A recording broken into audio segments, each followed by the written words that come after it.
Lahat tayo dumadaan sa stress. Minsan traffic pa lang sa EDSA, stress ka na. Deadline sa work, family problems, financial struggles, dagdag lahat yan. Pero kapatid, tandaan mo, normal lang stress. Ang hindi normal, yung manatili kang kakainin nito. Matthew 11:28, "Come to me all who labor are heavily laden and I will give you rest." Kaya si Jesus, ang nagbigay ng invitasyon, come to me. Hindi come to social media, hindi come to milk tea, kundi come to me. Siya lang ang tunay na nagbibigay ng kapahingahan. Pero paano po ba natin may mamanage itong ganitong practical steps? Number 1, pause and breathe. Kapag sobrang bigat na, hinga ka muna. Relaxation is not a sin, kaibigan.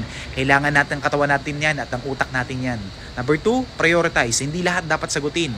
Hindi lahat dapat bitbitin ng sabay-sabay. Learn to say no. Number 3, people. Surround yourself with godly and positive people. Minsan ang stress dumalala dahil sa mga kasama natin. Piliin ang circle na nagdadala sa iyo papalapit sa Diyos. Hindi papalayo. Kapatid, stress will come and go. Pero ang presence sa Lord never mawawala. Tandaan mo, hindi ka meant to carry it all.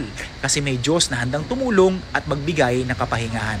Number 4, pray. Ito ang pinakamahalaga. Yung hindi mo kayang buhatin, kaya ni Lord yan.